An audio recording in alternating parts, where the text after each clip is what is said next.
Vamos orar então, pessoal. Pode continuar do jeito que vocês estão?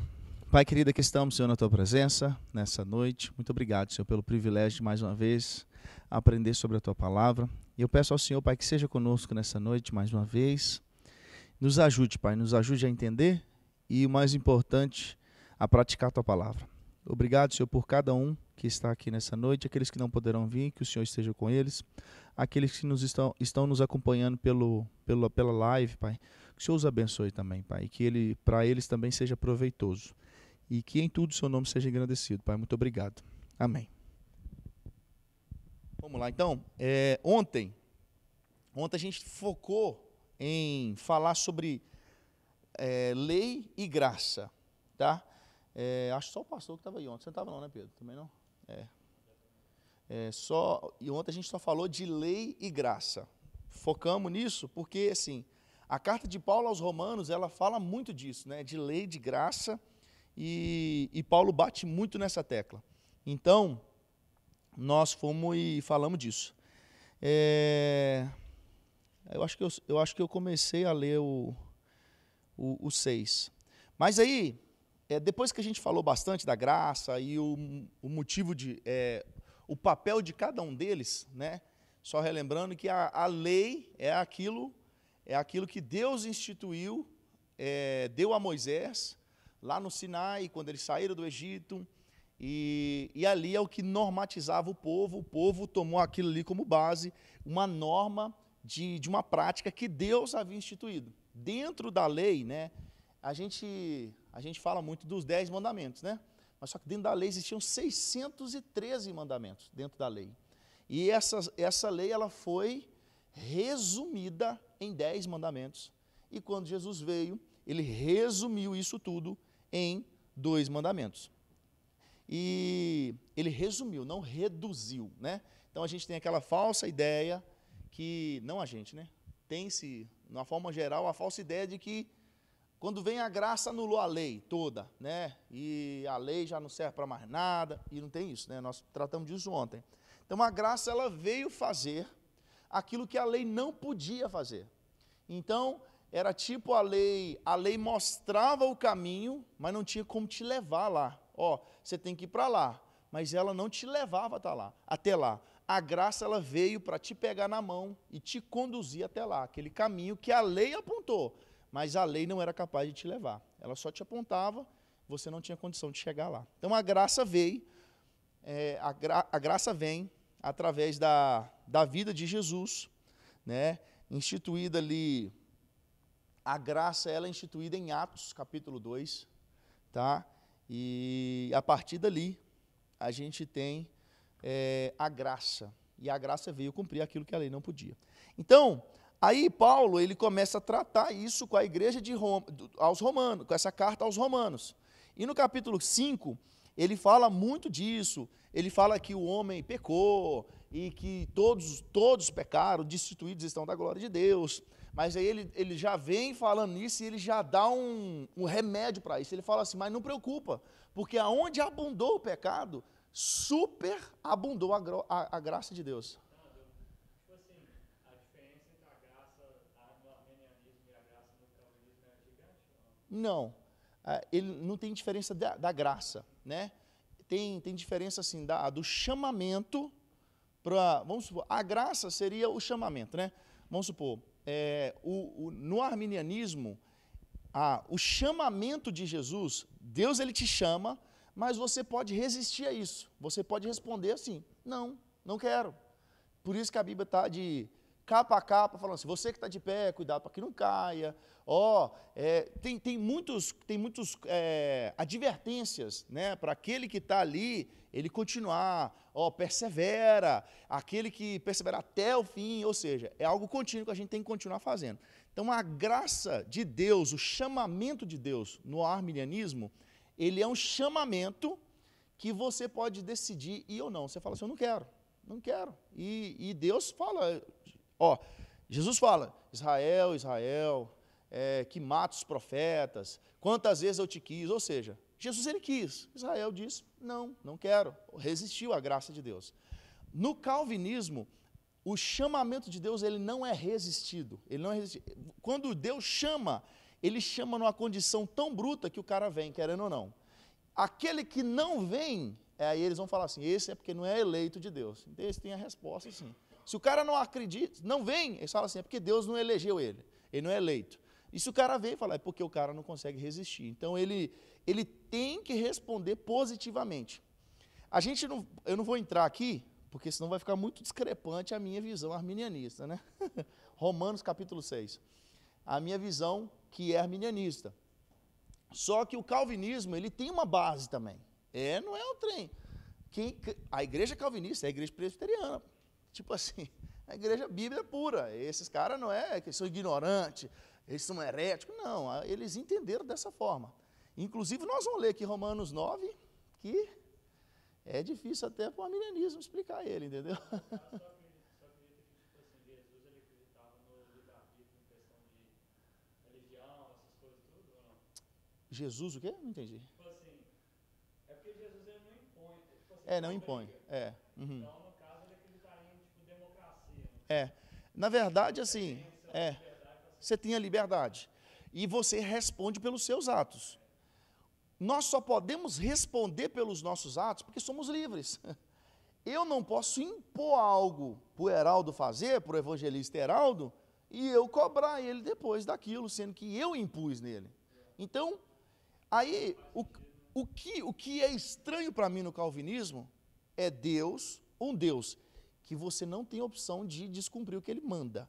Ele te criou, ele determinou que você vai fazer aquilo. Ou seja, quem vai para o céu e quem vai para o inferno está determinado. Eu falo assim, eu falo com os caras que é calvinista eu já vou mais extremo assim mesmo. Eu falo assim, então você quer me dizer que um cara que pega uma criança, estupra ela, Deus não só quis, como ele ordenou que aquilo fosse feito? Aí o cara fala, não, mas não é assim. Eu falei, então você não é calvinista, porque no calvinismo, Deus ele decreta todas as coisas, inclusive o gesto que eu estou fazendo aqui. Eu não teria opção de fazer diferente, porque Deus determinou. Aí esse cara morreu, foi condenado, chegou diante de Deus. Deus vai falar assim, você vai para o inferno, porque você não creu em mim. Aí o cara fala assim, como? Você me fez para eu não crer em você. Eu não tinha escolha, e eu sou culpado por isso? Não faz sentido. A não ser que, tipo assim, Deus acha que a gente é os atores, os caras é o figurante. Tipo isso. Aí eu falo, é isso que o calvinismo fala. Então, quando você chegar lá, quando o cara chegar lá, for condenado, Deus vai olhar para ele, você vai ser condenado, porque você não acreditou, você não aceitou a Cristo, você não creu no sacrifício, mas você me fez assim, eu não tive escolha. E você vai me mandar para o inferno por uma escolha que quem fez foi você. Quem tinha que ir para o inferno é você, tipo isso. Aí os caras falam, não, mas não é assim também. Falou, ou você é ou não é calvinismo. Ou você assume ou não João Calvino. Porque isso aí é o que ele escreveu, entendeu? Você assume ou não. Aí, não, mas eu não penso dessa parte. Eu falei, então, bem-vindo ao arminianismo, porque isso aí é o que eu penso também. Aí esse que é bravo, né? Aí a gente já briga um pouquinho mais. Então, assim, a graça no calvinismo, ela não é resistida. Se Deus dá um chamamento, o cara tem que ir, pronto. Aí eles vão usar de base. Jonas, ele queria ter ido para Nínive? Não, só que ele foi obrigado a ir. Mas ali não está falando de salvação. Ali está falando de uma... Porque a gente não pode misturar na Bíblia, quando, por exemplo, quando a gente está estudando teologia, aqui é uma classe de teologia, então a gente tem que ter esses debates aqui mesmo. Você não pode trazer esse assunto para um dia que você está dando uma aula para a igreja inteira, porque tem um monte de nível de entendimento. Você embola a cabeça de todo mundo. Aí, um dia nós estávamos numa igreja, na minha igreja do Brasil, eu nem pensava em fazer teologia.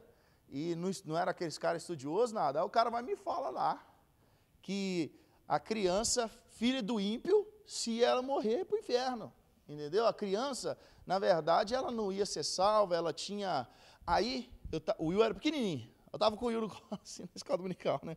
Na Batista. A escola dominical a gente falava muito, a igreja estava lotada, assim. Aí eu peguei, eu falei assim, levantei a mão, né? Aí você preocupa, tipo, ai meu Deus, o tio vai perguntar um negócio. E eu não tinha isso aqui do conhecimento que eu tenho hoje, né? Não tinha nada. Mas eu já não engolia qualquer coisa, né? Nascido na igreja, nascido e criado dentro da igreja. Aí eu falei, pastor, você está falando então, o meu filho está aqui, nem sabe o que ele está fazendo aqui. Se ele morrer, ele vai para o inferno porque ele não fez a escolha dele. Aí ele foi e falou assim, é isso aí que a Bíblia fala. A Bíblia fala disso aí. Eu falei, cara, pelo amor de Deus. Aí o outro levantou lá, não, eu não acredito nisso não. Aí o outro levantou, não. Aí o pastor, que era o pastor presidente, teve que levantar. Não, peraí, gente, que eu vou explicar isso. Aí ele foi lá, pegou o microfone do pastor que estava ensinando. Gente, essas coisas a gente não pode nem ficar falando na igreja, porque tem um monte de... Aí ele falou isso, tem um monte de nível de entendimento aqui. Aí você joga esse trem assim, pro cara assim, aí todo mundo fica doido. Mas qual que é o argumento que o pastor usou, que falou que a criança precisava ser salva para ir para o céu? Ele falou, quando Deus mandava Israel invadir uma terra, falava que você mata todo mundo, inclusive crianças e animais. Deus mandava matar tudo. Naquela época eu não tinha entendimento de chegar e... Eu também não queria ficar discutindo com o cara, né? O cara era o pastor, vou ficar discutindo com ele no meio da igreja lá, não fazia sentido, né? Aí eu escutava ele, no final do culto, eu ia lá de vez em quando questionar o pastor. Não acreditei nesse. Esse dia mesmo eu falei com ele assim, pastor, rapaz, eu nem falei mais nada, mas isso eu não acredito nisso aí não. Eu não creio nesse Deus aí não, falei com ele, né?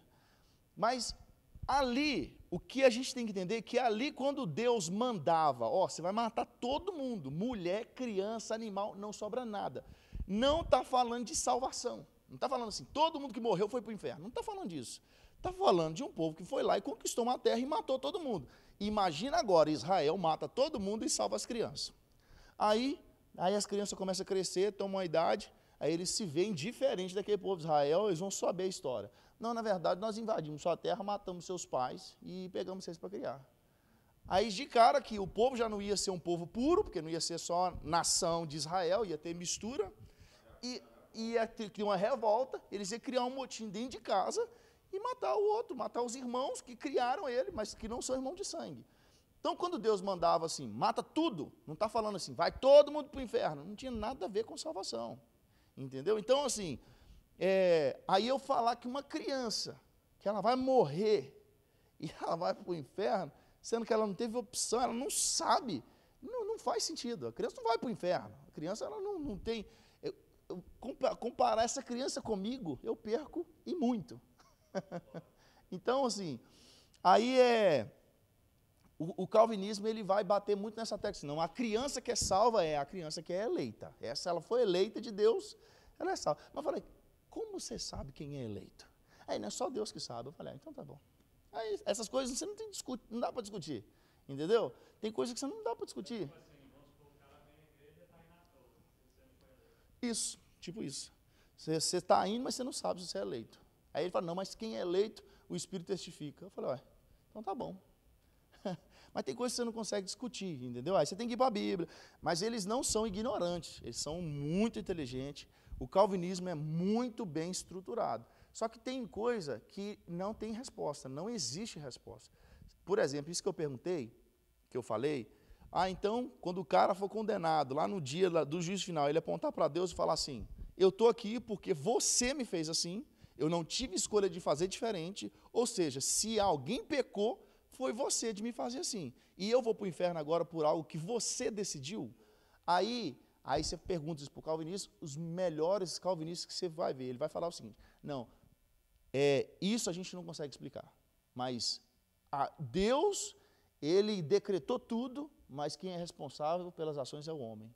Aí ele fala assim, mas a gente não consegue explicar. Fala, fácil demais sair disso aí, então, a hora que você não consegue explicar, você fala, não tem explicação. A hora que tem, você debate. Na hora que te aperta, no máximo, não, isso aí não tem explicação, é um mistério. Aí, que discussão é essa? Fica fácil, toda hora que te apertar, você, não, isso aí não tem explicação. Entendeu? Então, assim, eu não creio num Deus que faz isso, entendeu? Então, se a gente só pode fazer uma má escolha se a gente tem condição de escolher. Porque se eu escolho mal e quem determinou foi Deus, eu não estou fazendo a escolha. Quem fez uma má escolha foi Deus. Entendeu? Não era justo. E o calvinista mais extremo, ele vai dizer, inclusive, que Deus é criador do mal e que o diabo, igual o Calvino fala assim, o diabo é o diabo de Deus. O diabo faz tudo determinado por Deus. Tudo. Tudo que o diabo faz é Deus que quer que ele faz. O calvinismo extremo é isso aí. Nós vamos ver isso quando a gente estudar soteriologia. Soteriologia vai falar das duas visões, entendeu? O calvinismo é tipo como se Deus fosse um ditador. Ditadorzaço. Você não tem escolha. Ele que manda e acabou. E eles usam aqui, ó, Romanos capítulo 9 aqui, e quando esses caras pegam isso aí, a gente, como diz a Lília, a gente soa o subaco para poder sair da sinuca de bico. E nós vamos ler aqui hoje. Então, aí Paulo, ele veio falar da graça de Deus, e ele vai falar que todo mundo pecou, todos são pecadores, todos os pecados destituídos estão da glória de Deus. Aí quando ele fala isso, ele já vem com o remédio, ele fala assim, mas não preocupa com isso, porque onde abundou o pecado, superabundou a graça de Deus. Ou seja, onde tem muito pecado, Deus perdoa tudo. Então, se tem muito pecado, tem muito perdão. É tipo isso. Onde abundou, a abundância de pecado, superabundou a graça de Deus. Aí quando ele fala isso, né, superabundou a graça de Deus, aí agora ele vem aqui, ó, no capítulo 6. Aí então o que vamos dizer? Vamos permanecer pecando para que a graça seja abundante? Tipo assim, né? Já que onde abundou o pecado, superabundou a graça, nós vamos continuar pecando para a graça ser sempre superabundante? Aí ele fala assim, de modo nenhum. Nós que estamos mortos para o pecado, como vivemos ainda nele? Ou não sabeis que todos quantos fomos batizados em Jesus Cristo fomos batizados na sua morte? Paulo, aí eu comecei a falar disso aqui ontem, mas não entrei em tudo não, só comecei, lembrei aqui agora. Aí Paulo, vou pegar uma caneta aqui para fazer a chamada desses varões galileus aí. Meu Deus e meu Pai. Evangelista Bruno. Vai. Pela fé eu já tinha dado presente para você, Bruninho. Tá vendo? Já tinha dado, já. Ó. Heraldo, cadê o Heraldo? Tá aqui, ó. Tem que só mudar o nome, colocar Evangelista Heraldo agora. Eita, hein? Então, aí Paulo está falando o seguinte, não, nós não vamos fazer isso, porque se nós estamos mortos para o pecado, como é que a gente vai continuar numa vida de pecado? Aí ele fala assim, porque todos nós fomos batizados na morte de Cristo. Ou seja, se nós morremos com Cristo, o que a Bíblia vai falar? Eis que todas as coisas se fizeram novo. Aquilo que já passado a gente não vai se lembrar mais. Eis que tudo se fez novo. Agora eu sou nova criatura. Então, está falando o seguinte, nós morremos com Cristo. Se nós morremos com Cristo, era como se Paulo perguntasse para ele assim, quem está morto peca? É isso que ele está falando. Se nós morremos com Cristo, nós morremos para o pecado. Por isso que é interessante a gente entender lei e graça. Isso é o exemplo que eu dei ontem. Por exemplo, existe a lei está aqui. Princípios estão acima da lei. Se você segue princípios, você não é dominado pela lei. Você só passa, por exemplo, se você tem um princípio que você aprendeu, vou dar um exemplo tosco. Você tem um princípio de não roubar. É um princípio, você aprendeu isso. Então, se você não rouba, a lei não faz efeito em você, porque você está debaixo de um princípio. Agora, a partir do momento que você roubou, o que vai fazer efeito em você? A lei. Então, a lei só faz efeito em quem está debaixo da lei. O cara, ele tem que... Então, quando você segue princípio, você está acima da lei. É o que eu dei exemplo ontem. Por que eu não traio a minha esposa? Não é só porque eu amo ela. É porque antes de eu amar ela, eu sirvo a Deus. Então, existe um princípio antes... por que eu não traio ela?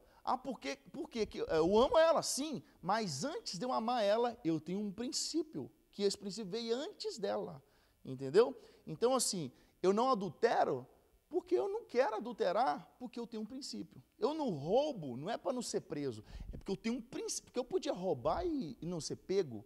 Eu não roubo, é porque tem um princípio que faz com que eu não roube.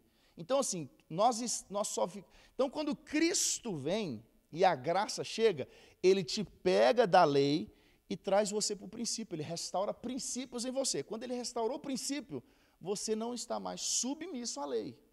Então, quando o cara quebra princípio, ele volta a estar submisso à lei. Não, não, pode falar.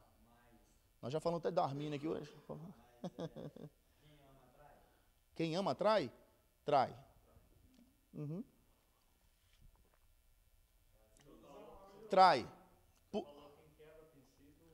Quem quebra princípio está sujeito à lei, de novo.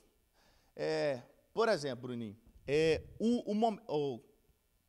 o cara que ele trai, por exemplo, pode trair uma amizade, pode trair a esposa, uma namorada, isso tudo vai do momento e de como a pessoa está. Por exemplo, José ele tinha confiança de Potifar, correto? Não vou falar que ele amava Potifar, mas tinha uma aliança entre os dois. Ele tinha uma aliança que ele tinha que cumprir aquilo.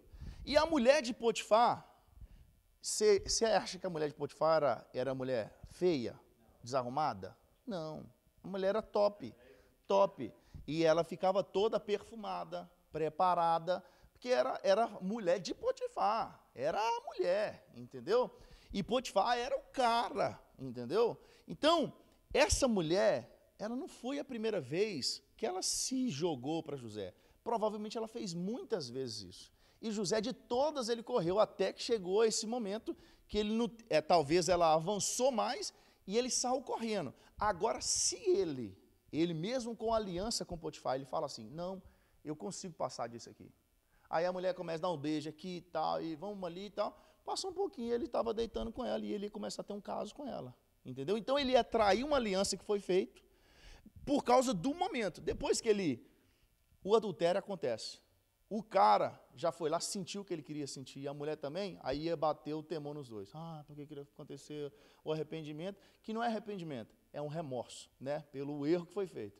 Então, a questão do amor é a mesma coisa. Tem ambiente que a pessoa se conhece. O cara conhece. O cara que foi viciado em bebida, ele sabe que ele não pode sentar numa mesa de bar com os amigos dele, todo mundo com um copinho de cerveja. Ele tem que sair dali, porque ele foi o cara viciado. Entendeu? O cara que fuma, mesma coisa. O cara que mexe com droga, que já mexeu, ele tem que fugir disso. O cara era viciado em pornografia, e esse cara não pode ter um computador na casa dele, ou ele ficar no celular lá sozinho, escondido. Esse cara, a probabilidade dele cair é muito grande.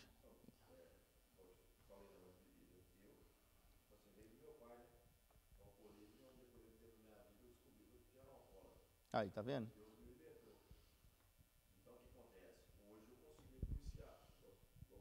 E você tem que fugir disso, né, velho? Alguns momentos que você estiver passando da sua vida, de tristeza, alguma coisa ali, se você estiver do lado de pessoas que estão naquele momento ali, automaticamente pode fazer que você Cai. É igual a música. Já me perguntaram milhões de vezes sobre isso, né? Mas você acha que a gente ouve música do mundo? O que você acha? A minha resposta é assim, não é bom escutar. Porque a música, ela mexe com o sentimento da gente. Uma música, você lembra de uma antiga namorada, de tudo. Você lembra só de escutar um trecho da música, porque essa música era sua. Era a nossa música. Aí o cara, numa música que passa, ele lembra do momento que ele estava lá no bar, no meio da galera, e aquilo ele brota no coração dele uma vontade de novo. Porque a música tem esse poder. Aí os caras generalizam.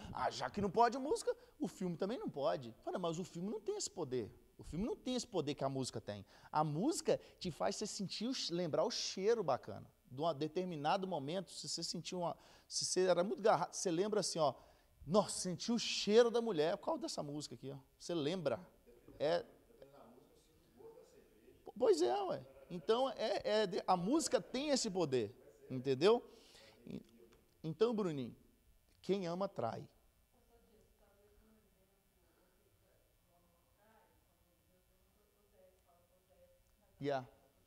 Verdade. Isso. E um exemplo é o povo, né, cara? E nós também. Nós amamos a Deus, Bruninho. Eu acredito que quando você fala assim, eu amo a Deus, e a gente está traindo ele diariamente. Entendeu? Ué. Verdade. Então, assim... Você não amava, Ele não tinha, Posso pegou encerrar um dos cultos aí, há poucas semanas atrás sobre isso. Uhum. E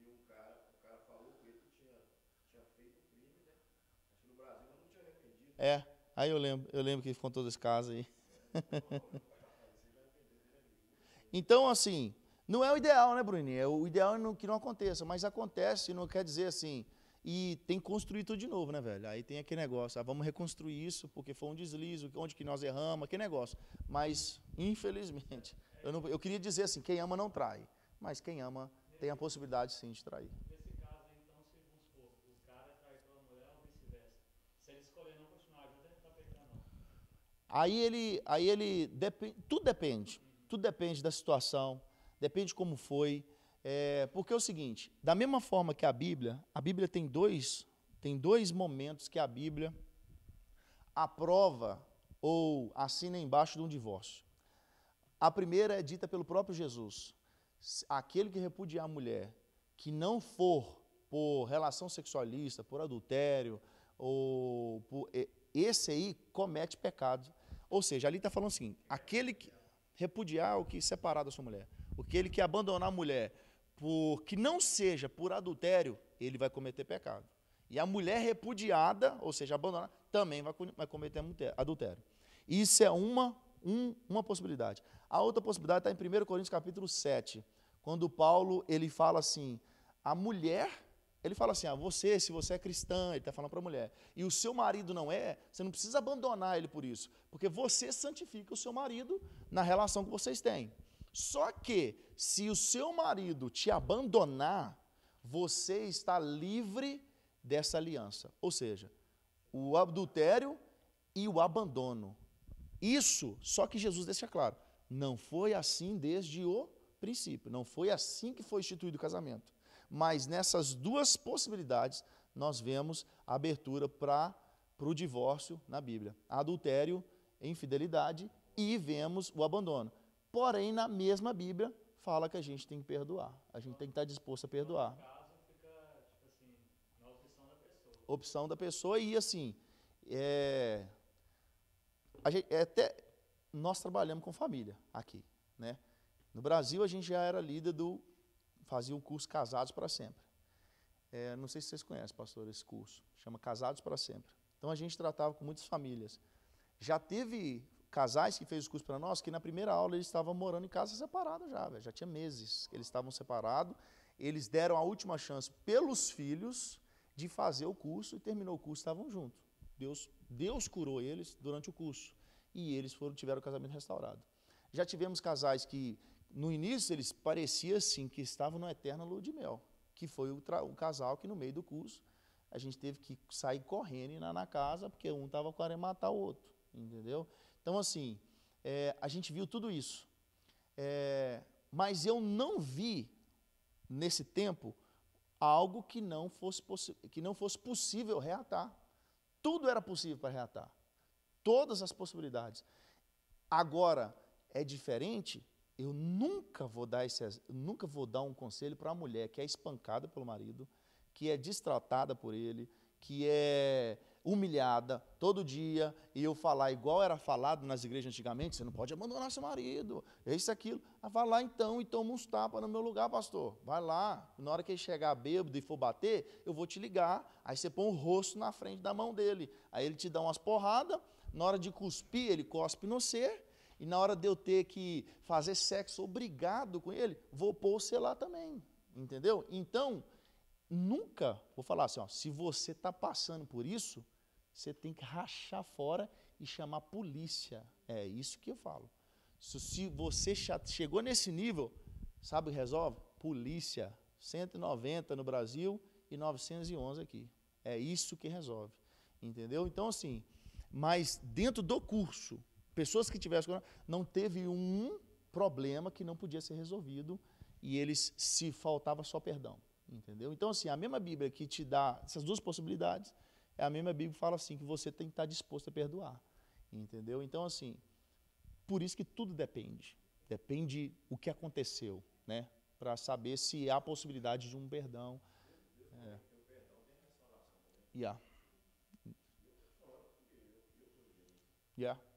Não. E Deus vai restaurar bruto. Então, aí, você ia falar alguma coisa, Ítalo? Acho que você ameaçou levantar a mão assim, ó.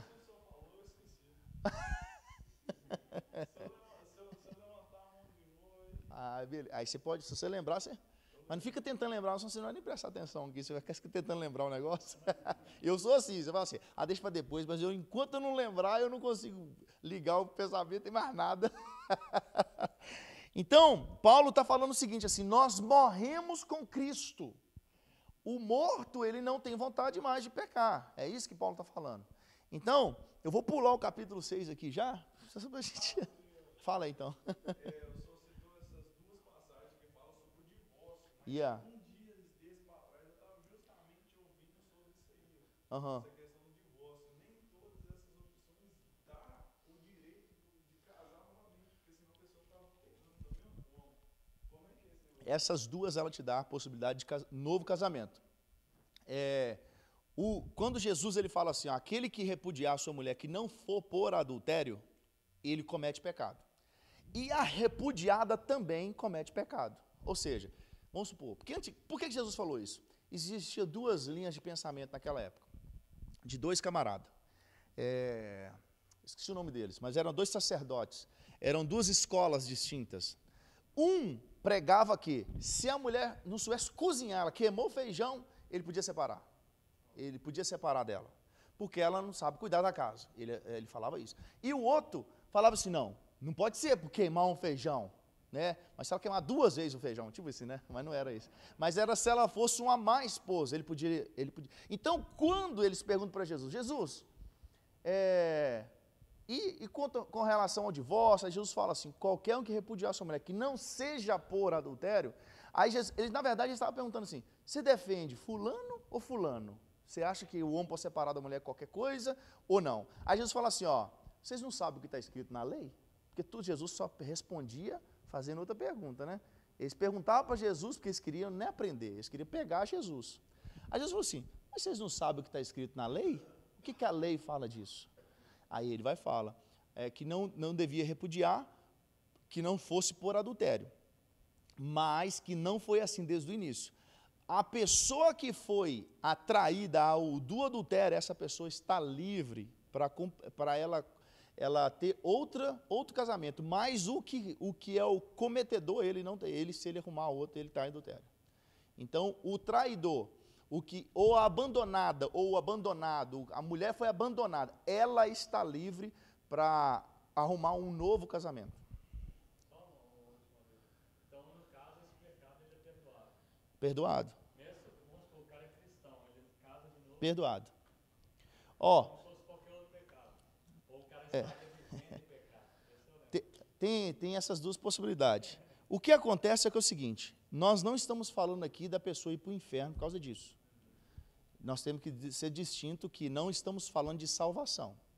Estamos falando que tudo aquilo que a gente colhe o que a gente planta, correto? A gente vive de acordo com isso.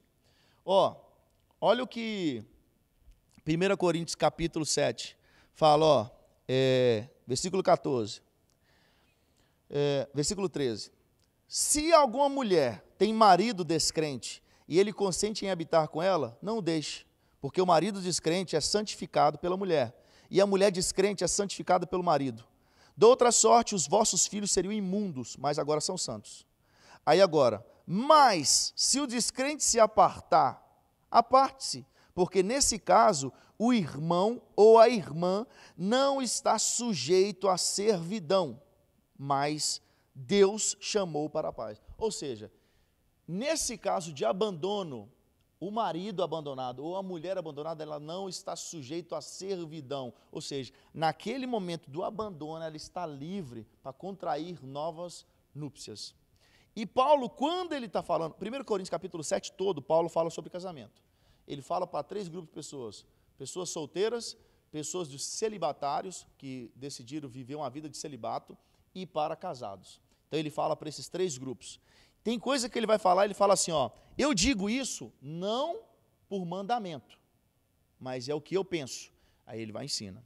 Aí tem vezes que ele fala assim, eu digo isso por mandamento. Por quê? Não é porque ele ensinou, porque Jesus falou disso nos evangelhos. Então, coisa que Jesus falou, ele fala assim, não digo eu, mas Jesus, ou seja, porque Jesus falou. Aí mais para frente ele fala assim, digo eu, não Cristo. Por quê? Jesus não falou disso, e Paulo está falando, entendeu? Mas essas duas opções que a Bíblia, ela aprova, ela te dá uma saída para isso, a pessoa ela está livre para contrair novas núpcias, um novo casamento. Entendeu? É. Mas você está com dúvida ainda? Não, mas é sobre outra coisa. Eu não sei se cabe dentro do assunto, mas é sobre casamento. Mas nós já fugimos do assunto aqui mesmo. Fala a última aí para nós voltar para o assunto. É sobre essa questão igual. O senhor sabe como é que, tipo assim, no Brasil funciona como união estável, né? Uhum. É casado. É casado, mas só que tem aquela do pessoal que não vai nem no cartório perante o juiz de paz. Casado também. 6 meses, casa, vive junto, tá casado. Casado. Ó, porque é o seguinte. Dentro da Bíblia, um exemplo que eu quero dizer, pega o cara é cristão, aí a mulher é cristã também, só que ele só não casa, mas vive junto. Casado. Não, aí, não, se eles for cristãos, eles não vão fazer isso. Se eles for cristãos, eles não vão fazer. Mas se já for, Se eles tiverem, o que a gente faz aqui na Ramp? Se eu chegasse aqui, ou chegar um casal aqui que eles são só juntados, e eles são um casal bacana, estão trabalhando, começou a eu quero ingressar e trabalhar. Eu falei assim, primeira coisa, nós precisamos acertar a situação da sua casa. Vocês não são casados. Preciso que vocês casem. É só para que, vocês não vão passar a ser casados a partir do momento que você assinou o papel. Esse caso, sabe quando é que o casamento é consumado? Na cama, na relação sexual. Ali, que é a troca de sangue na relação. Ali o casamento é consumado. Então eles se casaram no dia que eles juntaram, tantos anos atrás. Mas perante a igreja, nós precisamos andar direitinho, porque a gente tem que andar direito diante do homem e a Deus. Paulo, quando Paulo ele está, os apóstolos, me lembra falar de novo desse negócio da união estável aí. Paulo, quando ele fala assim, ó, gente, não precisa circuncidar mais. Isso não é, a circuncisão é no coração agora. Não tem que fazer isso. Só que aí ele manda uma carta para Timóteo e fala assim, Timóteo, já que eles não querem te ouvir, porque senão é circuncidado, circuncida então. Você tem algum problema com isso? Faz a circuncisão, porque se você não fizer, eles não vão te ouvir. Eles não vão ouvir o evangelho, porque eles são tão religiosos. Então faz o seguinte, faz a circuncisão e depois você vai pregar para eles. Então, Paulo só ajeitou Timóteo, aquilo ali não fez Timóteo ficar mais santo ou ser salvo por aquilo. É só para o povo falar assim, ó, Timóteo chegar e falar assim, sou circuncidado como vocês. A eles. Então nós vamos sentar e vamos te ouvir. O povo era cabeça dura.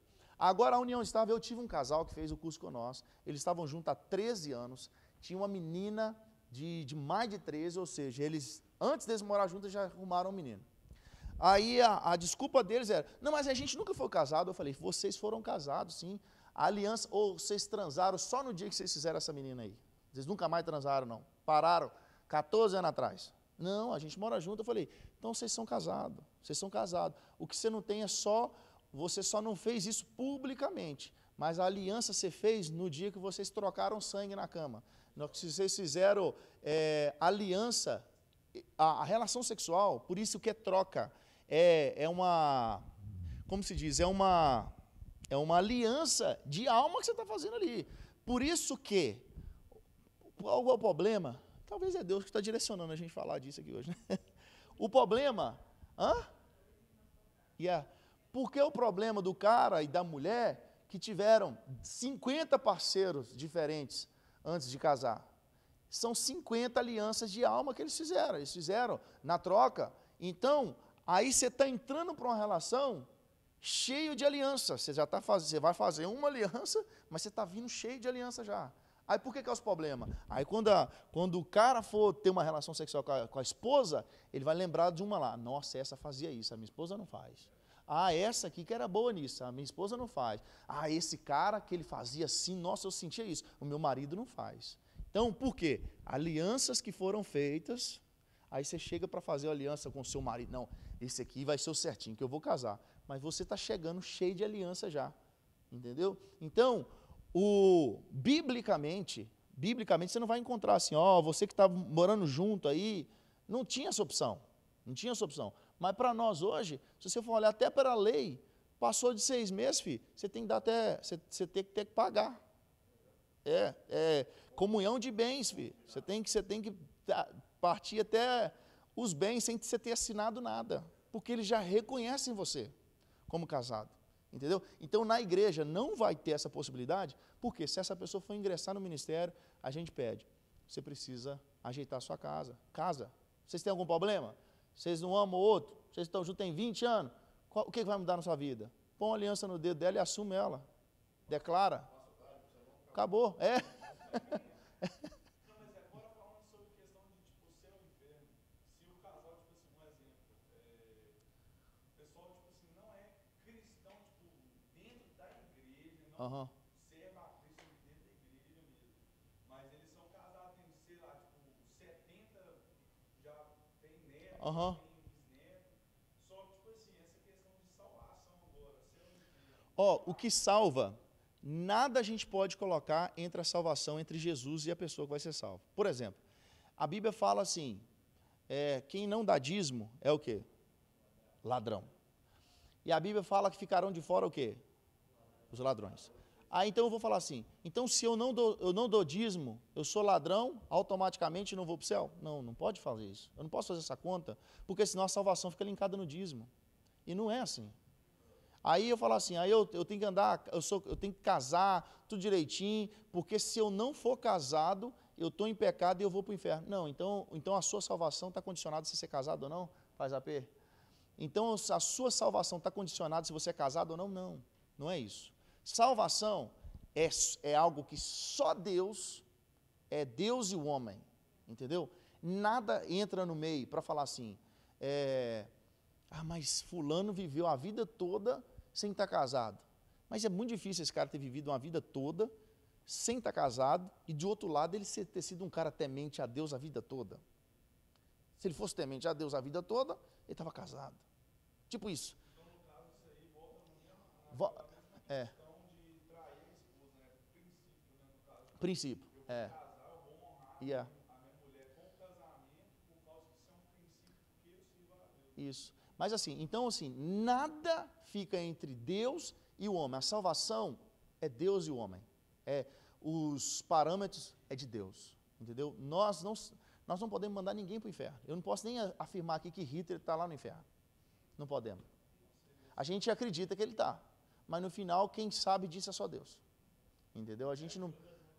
a gente não... Se Deus quiser, no dia do juízo final, chegar e pegar e salvar todo mundo, jogar todo mundo lá para cima do céu, é bom também. Ele não pode, porque aí não está na palavra dele, né? Aí ele vai ser mentiroso, né? É tipo isso.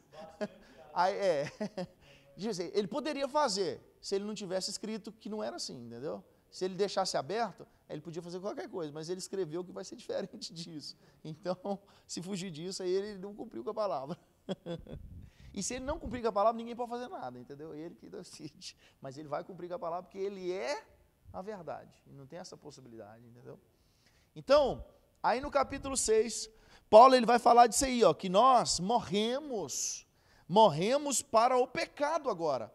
Eu lembro que o meu pai falava um negócio assim, eu lembro uma vez que teve uma reunião e um camarada discutiu com meu pai, saiu no meu pai lá na igreja, e eu não era obreiro, não sabia disso. Aí um colega meu que era obreiro, ele me falou, não, fulano de tal, saiu no seu pai, rapaz, na reunião lá, falou um tanto. Nossa, menina, eu que, o filho, como é que fala, o cara que vai... É tipo o advogado, mas é o vingador lá, né?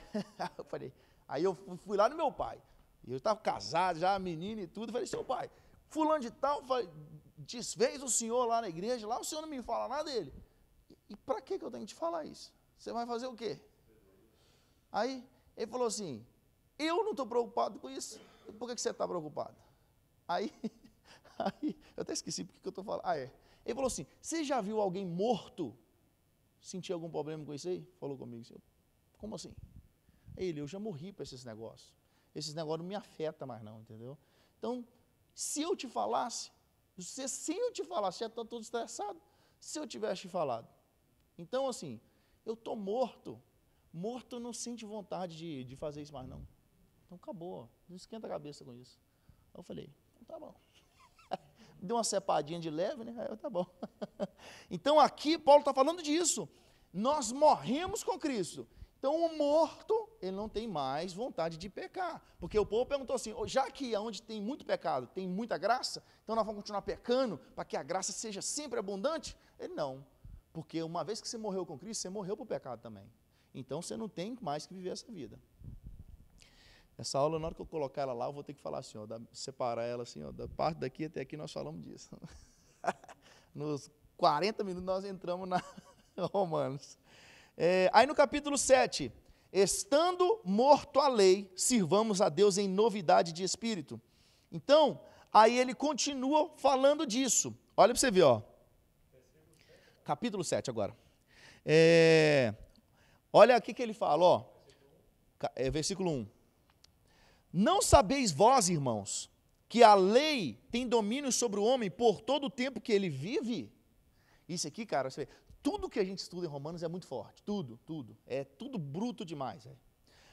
Aí ele fala assim, porque a mulher que está sujeita ao marido, enquanto ele viver, está ligada pela lei, mas morto o marido, está livre da lei do marido. De sorte que, vivendo o marido, será chamada adúltera, se for de outro homem, do outro marido. Mas, morto o marido, livre está da lei, e assim não será adúltera, se for do outro marido. Assim, meus irmãos, também vós estáis morto para a lei pelo corpo de Cristo, para que seja douto daquele que ressuscitou dentre os mortos, a fim de que demos frutos para Deus. Cara, isso aqui é tão bruto, tão bruto, tão bruto. Sabe o que ele está falando? É o seguinte, a mulher está ligada ao marido enquanto o marido vive. Só que nós agora, o simbolismo é que é quase que nós casamos com Cristo, mas eu não posso casar com Cristo estando casado ou o meu marido ou a minha esposa estando vivo. Aí o que ele usa é o seguinte, só que você morreu junto com Cristo, você morreu com Cristo. Quando você está morto, ou seja, aquela lei ela já não vale para você mais, porque a lei só vale para quem está vivo. Morto o marido, a lei já não tem mais poder sobre ele, ou seja, morremos com Cristo. Quando levantamos, ressuscitamos com Cristo, estamos livres para novas núpcias. E quem é minhas núpcias agora? É Cristo. Então, é como se o homem ele resolvesse trocar de marido, o homem ou a mulher, eu vou trocar meu cônjuge, mas vivo não tem como fazer isso. Então ele morreu para as coisas, morreu para a lei, morreu para ele mesmo, e ele ressuscitou com Cristo. Ou seja, como ele morreu, ele já não está sujeito mais à lei. Agora ele pode casar de novo, aí ele escolhe a Cristo. É tipo isso que Paulo está falando, não sei se foi claro, vocês entenderam? Então, aí Paulo está falando isso. E Paulo vem limitar aqui, de uma forma ou de outra, Paulo também está falando o seguinte, cara, a lei, ela só te acompanha até o dia que você morrer. O dia que você morrer, a lei vai até ali. A partir dali, você precisa de algo que te acompanhe, porque ali não é o fim, ali não é o fim das coisas. Então, aí Paulo ele vai tratar tudo isso, lembrando que Paulo, em momento nenhum, ele fala que a lei é ruim, ele fala que a lei é boa. Versículo 11. Porque o pecado, tomando ocasião pelo mandamento, me enganou, e por ele me matou. Assim, a lei é santa, e o mandamento é santo, justo e bom. Então, aí ele fala aqui, ó, ele continua falando assim, ó, logo, tornou-me o bom em morte?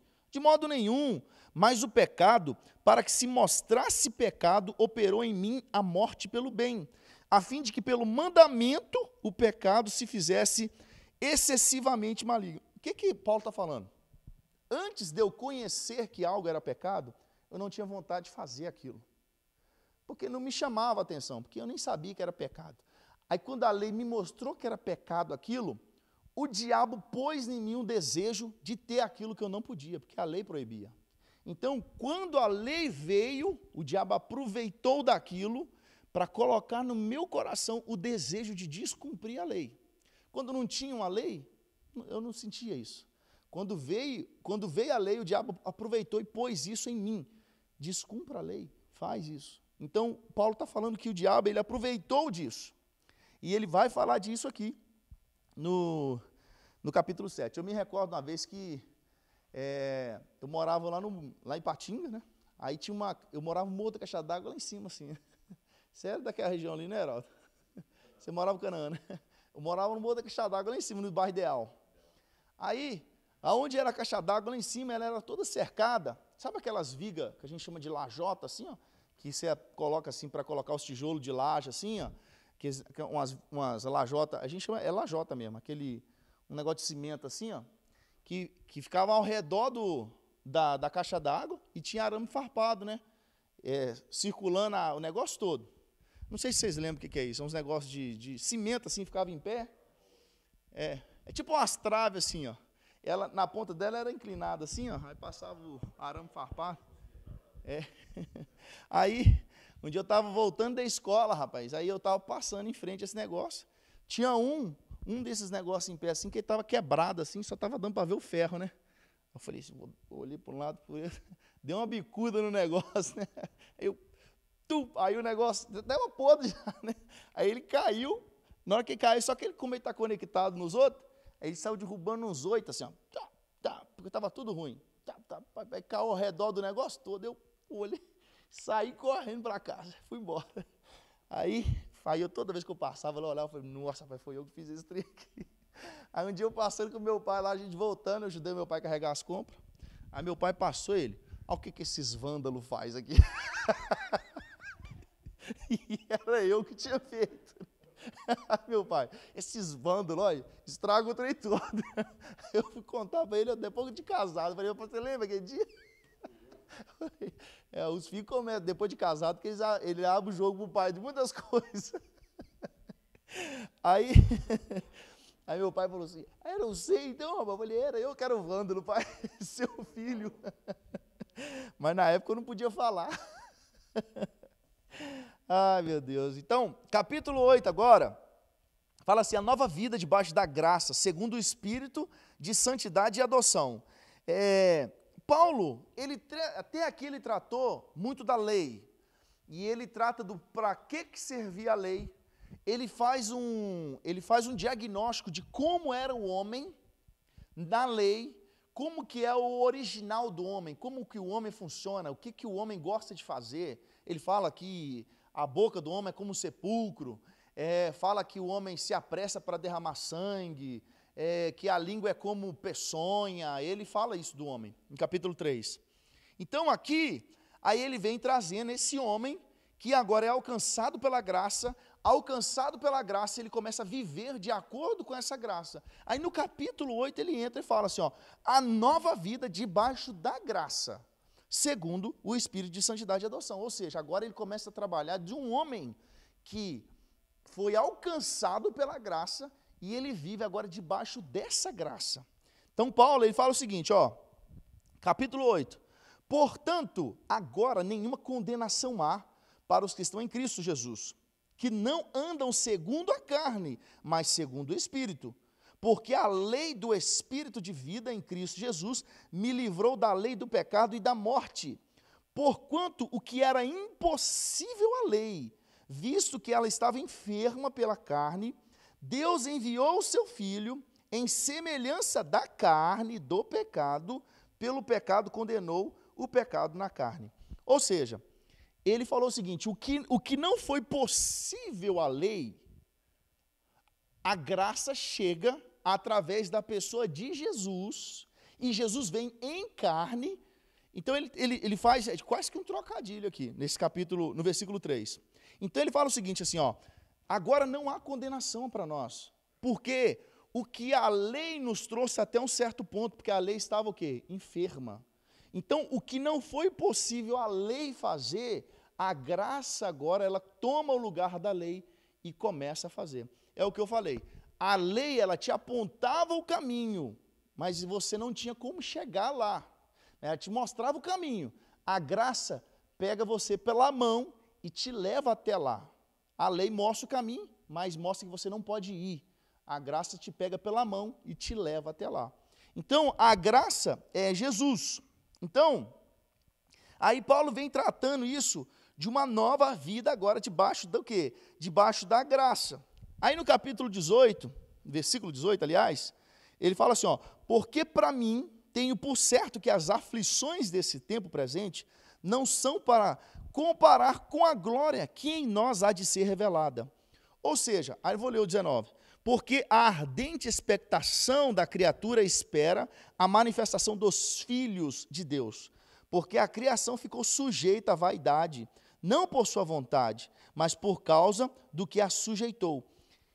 Aqui Paulo está falando o seguinte, cara, nós estamos ansiosos para o que vai vir, porque ele fala assim, até a natureza está ansiosa, porque a natureza foi sujeitada, não por ela mesma. Por que a natureza, tudo mudou, cara, com a queda, a partir da queda do homem, tudo mudou, inclusive a natureza. Então, eu vejo que tudo funcionava muito perfeito antes da queda do homem. Com a queda, tudo, absolutamente tudo desvirtuou e perdeu seu sentido original. Então, aí aqui está falando assim no versículo 20, porque a criação ficou sujeita à vaidade, não por sua vontade, mas por causa do que a sujeitou. Ou seja, a criação... Tá, esse aí é o capítulo 8. Porque a criação ficou sujeita à vaidade, não por sua vontade, mas por causa do que a sujeitou. Isso aí é o Romanos, capítulo 8, versículo 20. Então, aí Paulo está falando assim, nós temos uma expectativa ardente para aquilo que vai acontecer, porque agora ele está falando de graça. Ele está falando o seguinte, que ele fala assim, ó, as aflições que eu tenho nesse tempo presente não se compara com a glória que em nós há de ser revelada. Ou seja, ele agora já está, como a lei, ela te acompanha até na sua morte, e como agora vive uma nova vida, com a graça, Paulo já está mostrando que agora nós temos algo a mais. Na morte não para tudo na morte. Nós temos algo além disso agora, e agora você vê que até o discurso muda. Cara, o que a gente passa agora não está nem comparado com o que a gente vai viver ainda. Ou seja, ele já está vivendo na graça agora, esperando algo que vai vir. E ele cita isso da natureza. A natureza espera isso também, não só nós. Aí ele vai trabalhar tudo isso, tá? Ele vai falar que, quer ver, ó? Versículo 28, 8:28. E sabemos que todas as coisas contribuem juntamente para o bem daqueles que amam a Deus, daqueles que são chamados por seu decreto. Decreto. Aqui, essa palavra decreto é uma palavra que é muito usada quando a gente estava falando aqui de visão calvinista, entendeu? Decreto de Deus. Porque, sabe o que distingue muito, velho, é o seguinte, a Bíblia fala de predestinação? Fala de predestinação. Só que sabe como que Deus predestina? Pela presciência. Presciência. O que é presciência? Eu sei de antemão o que vai acontecer. Deus sabe o que vai acontecer daqui 1 minuto, daqui no próximo. Deus sabe de tudo, o que vai acontecer daqui 300 anos. Ele sabe de tudo. Então, ele sabe de antemão, ou seja, ele é presciente. Ele sabe antes que isso aconteça. Então, ele sabe. Presciência não é decreto, não é decreto. Então, se ele sabe por presciência, ele simplesmente sabe, porque ele sabe. Não porque ele decretou. O calvinista fala assim, se Deus sabe o futuro, é porque ele decretou o futuro. E a presciência não é isso. Ele sabe o futuro pelo fato que ele sabe tudo, só por isso. Então, ele sabe todas. E Deus não é. Quando a gente fala de futuro, passado, para Deus, é algo até difícil de entender. Mas para Deus não tem futuro, passado, presente. Para Deus é agora. Tudo é agora. Então, não existe presente. O futuro para Deus é agora. Ele não está preso em tempo. Entendeu? Então, para nós existe passado e futuro. Para Deus existe só o agora. É isso, é agora. Eu sou. Quando ele fala eu sou no futuro, no passado, no presente. Ele não está preso em tempo. Então, essa palavra decreto, Deus não sabe de todas as coisas porque ele decretou todas as coisas. Não tem isso. Então, aí no capítulo 8 ele vai tratar sobre isso, né? Ele vai falar sobre essa vida, né? Vamos ler o 29. Porque o que Dante... Aí, ó. Eu já ia passar batido nisso. Vamos ler o 28 de novo. Ó, e sabemos que todas as coisas contribuem juntamente para o bem daqueles que amam a Deus, daqueles que são chamados por seu decreto. Porque os que dantes conheceu, também os predestinou para serem conformes à imagem do seu Filho, a fim de que seja o primogênito entre muitos irmãos. E aos que predestinou, a esses também chamou. Aos que chamou, esses também justificou. E os que justificou, a esses também glorificou. Então, isso aqui é o texto áureo do calvinismo. Isso aqui. Romanos capítulo 8, versículo 29. Porque os que dantes conheceu, também os predestinou. Aí o cara fala assim, tá vendo? Predestinação, eu falo assim, só lê o início. Fala assim, o que dantes conheceu, ou seja, o que conheceu pela presciência. Ele conheceu antes os conheceu. Esse que eles conheceu, ele predestinou. Então, assim, a predestinação é bíblica, mas os parâmetros da predestinação é presciência de Deus. Ele predestina pelo que ele já sabe, porque ele sabe de todas as coisas, não porque ele decretou. Então, o decreto é muito estranho no calvinismo. É esse negócio que eu te falei. Deus, tudo que acontece de ruim é decreto, é Deus que quer que aconteça aquilo. Não faz sentido isso, velho. Não tem lógica. Não tem lógica. Aí agora, capítulo 9. Capítulo 9. Deixa eu só ver aqui até onde que a gente consegue ir. Capítulo 9. Tristeza de Paulo por causa da incredulidade de Israel. Aí ele diz assim, ó, em Cristo digo a verdade, não minto, tenho grande tristeza e contínua dor no meu coração, porque eu mesmo poderia desejar ser separado de Cristo por amor aos meus irmãos, que são meus parentes segundo a carne, que são israelitas, dos quais é a adoção de filhos e a glória, e os concertos e a lei e o culto e as promessas. Aqui Paulo, ele vai falar o seguinte, ele começa a trabalhar aqui uma ideia aquela ideia desde o início de Romanos. Essa igreja era composta de quê? Gentios e judeus. Então, os judeus, eles em alguns momentos, ou talvez na maioria dos momentos, eles se intitulavam os donos da promessa por serem judeus. E por outro lado, Paulo, quando ele trazia os ensinamentos assim, que Jesus, por exemplo, você lembra que eu li ontem aqui sobre a oração do fariseu e do publicano, né, que o fariseu falando assim, graça eu te dou, Senhor, porque eu sou fariseu, eu dou dízimo de tudo, eu oro tantas vezes ao dia, e eu não sou como esse aqui, falando do publicano. E o publicano falou assim, Senhor, me perdoa porque eu sou pecador, eu preciso do Senhor.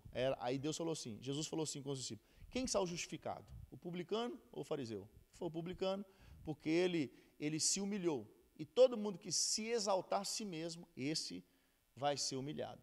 Então, Jesus ele traz isso e Paulo está batendo nisso aqui agora. Por quê?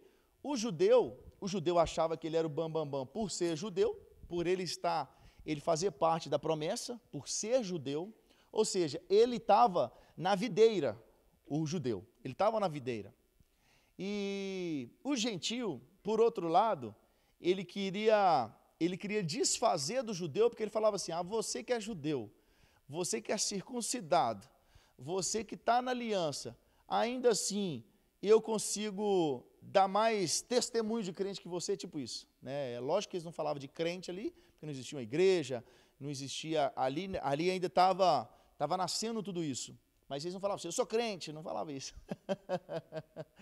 Então, você não é crente não. Não tinha o André Valadão ainda, você não é crente não. Então, aí eles falavam assim, e eles queriam desfazer dos judeus, falando assim, vocês que viram Jesus, vocês mataram Jesus, rapaz, vocês mataram Jesus, tipo isso.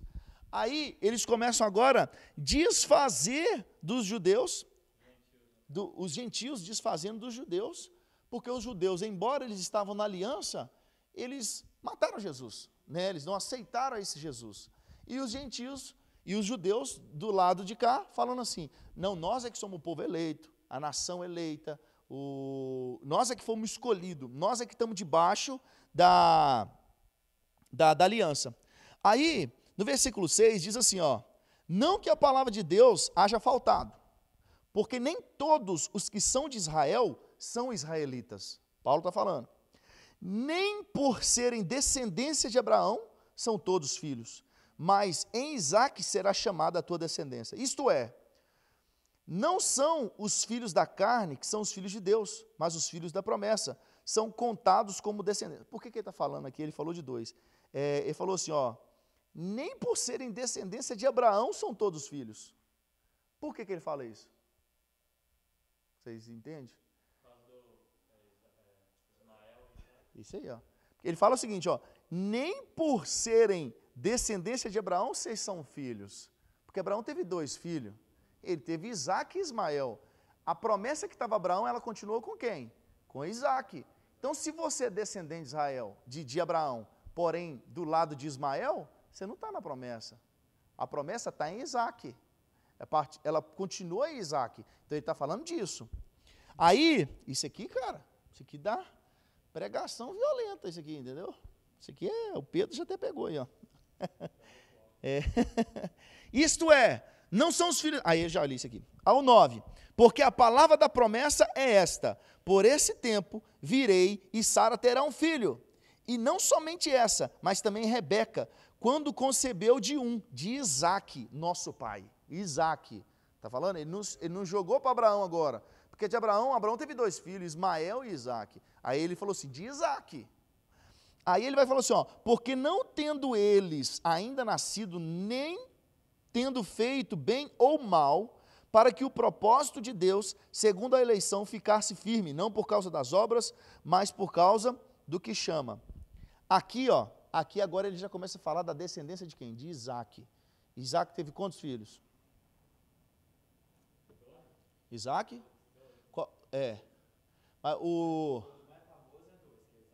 Não, mas ele teve quanto? Não, ué. Isaac.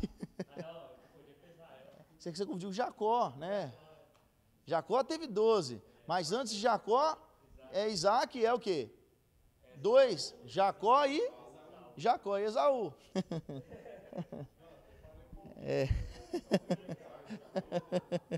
E eu até já ia continuar, 12, mas peraí, 12? Deu até um bug aqui, ué. Aí ele fala o seguinte, ó. Foi-lhe dito a ela, foi-lhe dito a quem? Ela, a mãe de Jacó e de Isaque, que era quem? Rebeca. Ele falou assim, ó, eu não vou ler aqui não, mas ó, o resumo aqui é o seguinte, eles estão falando assim, eles trouxeram a descendência de Isaque, vou falar só do capítulo 9, a gente vai encerrar por hoje, para a gente não ir até muito longe. Ele trouxe a descendência de Abraão, mas passou para Isaque, porque tinha Ismael. De Isaque, ele vem e fala o seguinte, existiam 2 filhos ali, Jacó e Esaú. Só que Deus falou para a Rebeca o seguinte, o maior vai servir o menor. Aí Paulo, ele continua, você leu o capítulo 9, é o capítulo que o calvinista, ele ama, entendeu? Isso aqui, ó, derruba o arminianismo, se o cara estiver bem fraco, ele cai rapidinho. Aí eles falam o seguinte assim, ó, porque antes mesmo deles nascerem Jacó e Esaú, Deus já tinha escolhido Jacó, isso que Paulo está falando. E fala assim, ó, amou a Jacó e odiou Esaú, ou aborreceu Esaú. Deixa eu ver o que está na Bíblia de vocês aí, ó. Versículo 13, o que está escrito aí? Rejeitou. E o seu está o quê, Bruninho? Aborreci. Tem uma palavra, tem uma que fala odiei. Mas a do Ítalo é o quê, Ítalo mesmo? Rejeitei. Então, aí Paulo, o calvinista usa assim, tá vendo? Eles não tinham nem nascido, e Deus já tinha rejeitado Esaú sem eles ter feito nada. Aí ele vai trabalhando nessa ideia aí. Começa a vir isso aí. Nós temos que ter um calvinista aqui no dia, entendeu? Porque eu não posso ficar batendo nos calvinistas também sem eles poder defender. Mas aí, quando a gente for estudar isso aí, eu vou falar, vai ter aula que vocês vão achar que eu sou calvinista, eu vou ensinar o calvinismo, entendeu? E na outra eu vou ensinar o arminianismo. Vocês têm que aprender os dois, não é só o que eu penso, não. E vocês decidem depois o que vocês querem ser. Calvinista. É. O Nicodemos, Hernando Dias Lopes, esses caras aí é. Só que esses caras é o seguinte, não sei se eu posso entrar nisso agora. Eles são, porque assim, o calvinista, ele não crê nem nos dons espiritual, não crê nos 5 ministérios e não crê nos dons. Os dons eram para aquela época, para que Deus desse poder aos discípulos, para que eles fizessem maravilhas e a igreja começasse a crescer ali. Hoje não tem mais dom de cura, de revelação, eles não crêem nisso. Só que Hernando Dias Lopes e Augusto Nicodemos, eles não falam isso mais. Eu já vi eles falar isso. Augusto Nicodemos falava isso bem antigo. Eu acompanho isso tem muitos anos. Ele falava, não existe dom mais. Só que hoje ele não fala isso mais. Ele fala diferente. Sabe por que ele fala isso? Esses caras rodam o mundo inteiro. Provavelmente eles já esbarraram com um profeta de Deus que falou um trem que só ele sabia. Viu? E ele falou assim, esse negócio existe. Não, lá é batista, mas não é convenção batista, não. Eles é visão arminiana. É igual, é a Assembleia de Deus com o costume da batista lá. Batista é a convenção, batista nacional, batista, Então, mas a maioria é calvinista. Calvinista, Os batistas e presbiterianos, Mas a escola batista aqui é calvinista, aqui. No Brasil, cara, na minha cidade, as batistas tudo, ninguém era calvinista, não tinha isso, entendeu? A presbiteriana tudo é. Só que aí, o Hernando Dias Lopes, ele já fala que existe, ele é calvinista, mas ele fala que existe. Eu nunca vi ele falar que não existia, o Hernando Dias Lopes. O Augusto Nicodemos eu já vi ele falar assim, que não tinha isso. Mas hoje ele fala assim, ele falou assim, nem tudo que eles falam que ou seja, mudou. Alguém já deu uma cepada nele já em algum lugar, que ele falou assim, não, isso aí não tinha como esse cara saber, isso é só Deus mesmo. Então esses caras eles vão mudando, por quê? A experiência manda, velho. A experiência manda. O cara, beleza, você não acredita não, mas deixa eu te falar então, algo que Deus me falou, que você estava fazendo ontem, e sabe o que você perguntou para ele, isso, aí o cara fala assim, meu Deus do céu. Ou esse cara estava dentro do quarto e leu o meu pensamento, ou Deus mostrou para ele mesmo. E se Deus mostrou, acredito, o negócio acontece ainda hoje. Então, aí aqui, voltando aqui, ó, amei Jacó e aborreci Esaú, ou rejeitei Esaú. Eles nem tinham, Paulo vai continuar dizendo que ele falou assim, eles não tinham feito nada, e Deus já tinha um preferido, Deus já tinha uma escolha. Aí as pessoas vão falar assim, então, quer ver, ó, logo, poxa, queixa tanto, vontade. Aí ele vai falar disso. Aí lá no versículo 20, então, Paulo está trazendo o seguinte, que Deus ele escolheu Jacó, rejeitou Esaú, mas você vê que aqui não está falando assim, que Deus decretou isso. Deus ele rejeitou Jacó, rejeitou Esaú, pelo simples fato dele saber todas as coisas, pela presciência ele sabia quem ia ser Esaú. Então é muito simples de eu entender é simples, porque é assim que aconteceu, mas o calvinismo não vai falar isso para nós. Aí ele vai falar assim de Faraó, ele vai citar Faraó aqui, e depois ele vai falar o seguinte, no versículo 19, então vocês me dirão, por que se queixa ele ainda? Porque quem pode resistir à tua vontade? Falando com Deus, né? Porque Deus fez Faraó endurecer o coração.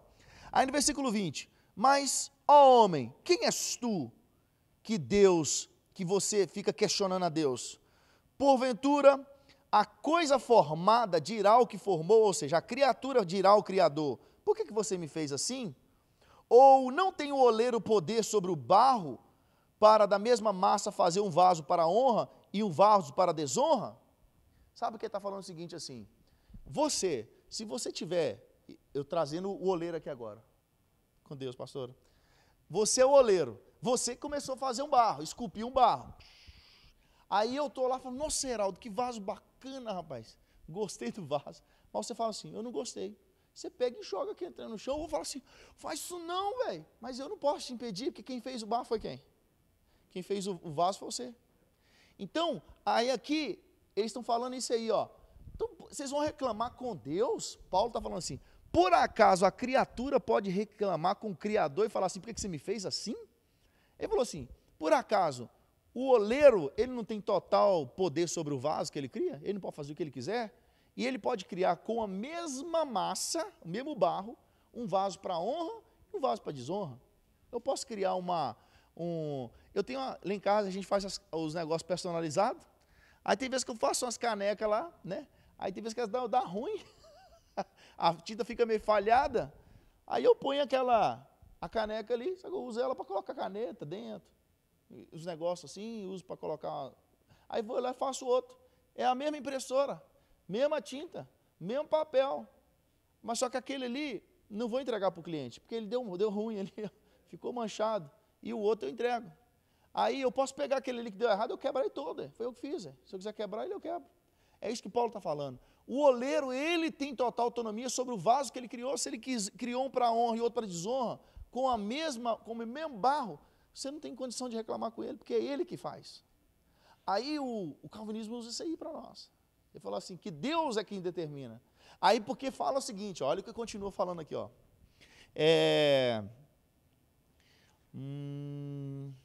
Aí, ó. Ele fala assim, ó.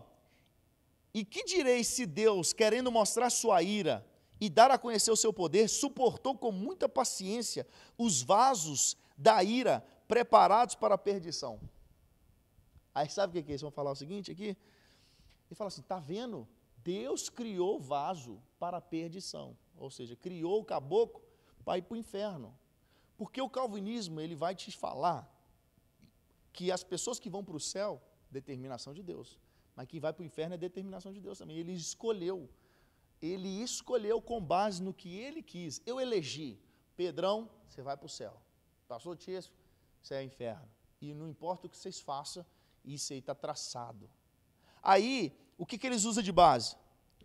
Vasos de ira preparados para o dia da perdição. Que Deus criou uns vasos para ser... que ele fala em cima aqui, o que é? Ó? Para honra e para desonra.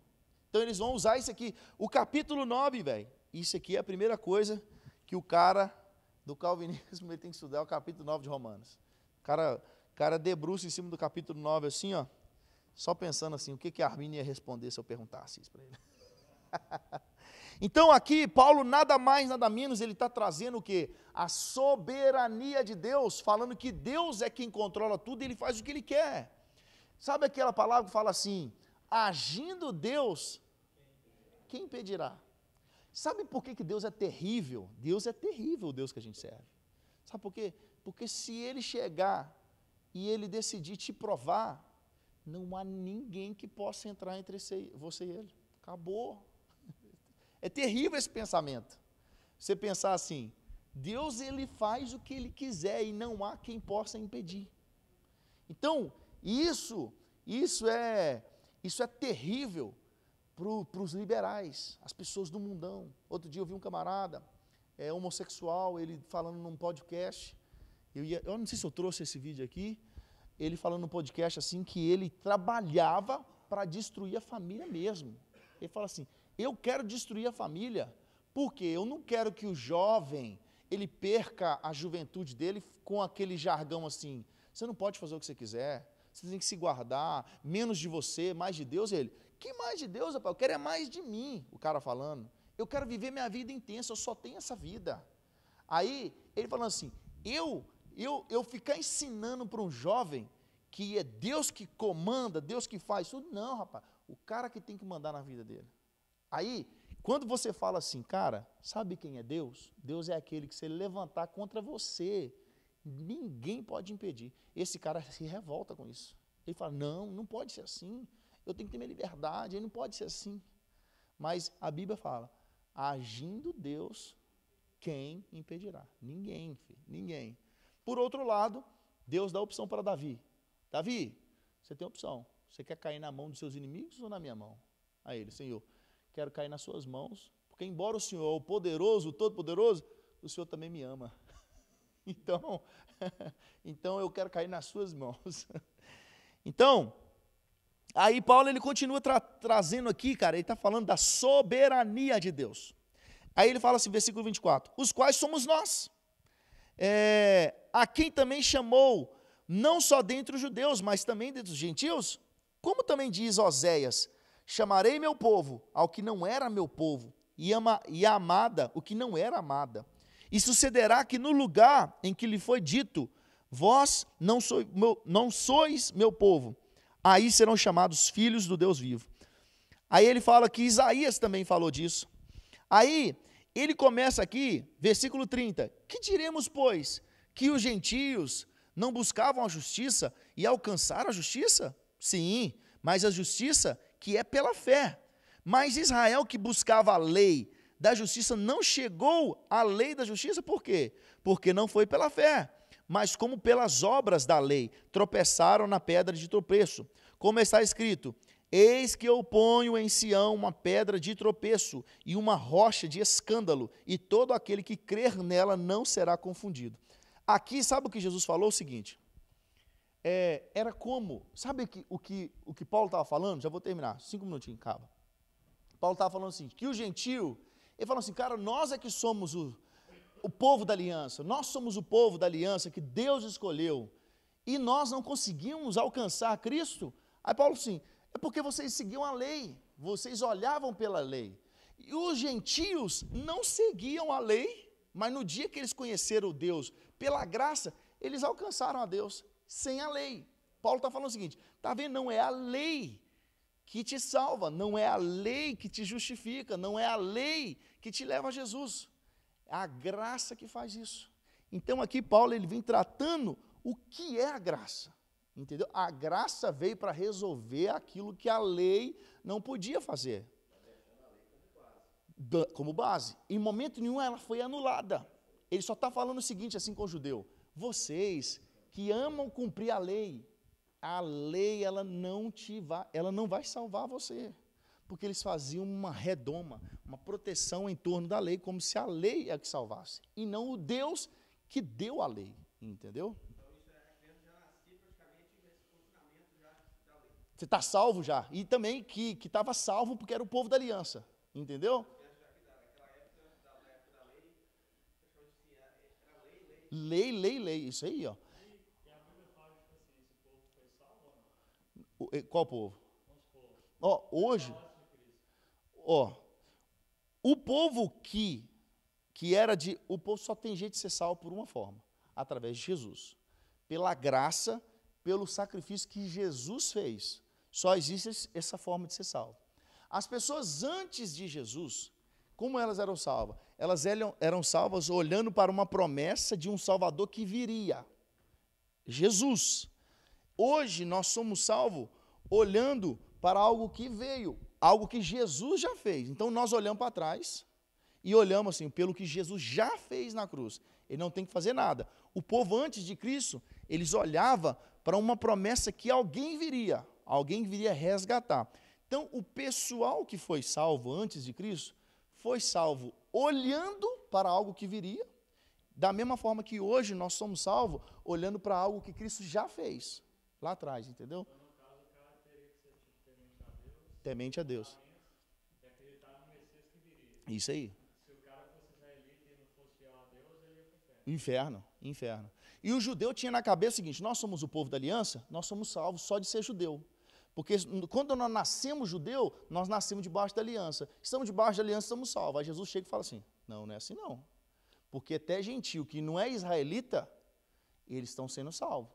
E ele vai tratar isso aqui para frente. Ele fala assim, vocês eram aqueles, vai falar assim, ó, existe uma videira, e alguns galhos dela foram cortados. Ele está falando, a videira sou eu, a árvore é Israel, eu sustento Israel. Só que tem alguns galhos na árvore que foi quebrado, ou seja, aqueles que não creram em Cristo. Ele falou, e no lugar desses galhos quebrados, foram enxertados os outros, ou seja, os gentios, que não tinha parte da aliança. Ele falou assim, mas o que vocês têm que entender é que é o seguinte, não é vocês que mantêm essa árvore, quem mantém é a raiz sou eu sou o tronco dessa árvore, Jesus falando, entendeu? Então, o povo olhava para eles, para a descendência, e falava assim, estamos salvos pela descendência, somos israelitas, somos o povo da lei, somos o povo da aliança. E Jesus veio e falou assim, não, Vocês não são salvos por isso. Vocês são salvos pela graça. Não, a lei não salva. Entendeu? Israel era então tipo igual um menino mimado, né? É o menino mimado. Propósito de Deus. Na verdade, eles tinham que estar pregando para nós, né? E é.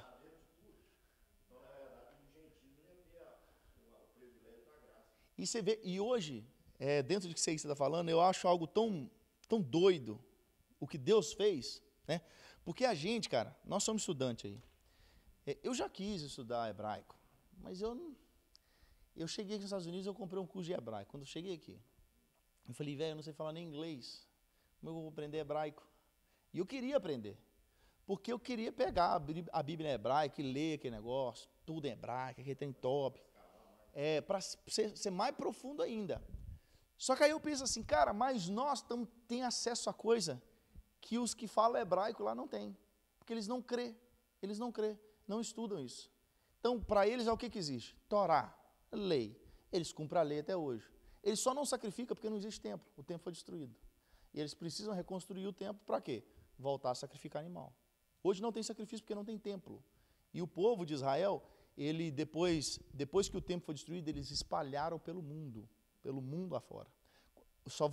Começaram a voltar depois que Israel voltou a ser nação, acho que em 1946. Israel voltou a ser nação e o povo começou a voltar para lá.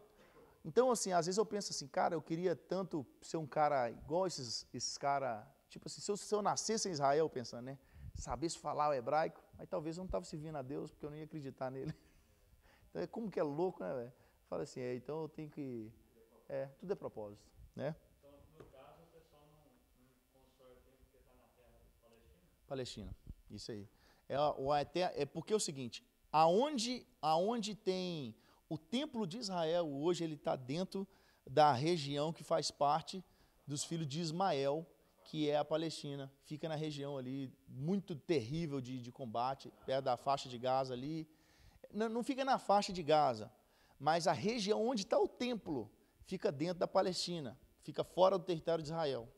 Então, por isso que,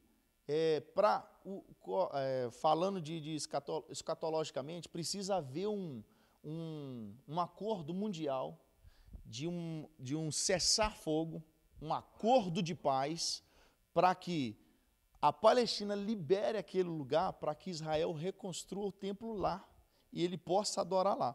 Por isso que, quando Donald Trump, a última vez, ele foi intermediar um acordo de paz, qual que era a opção?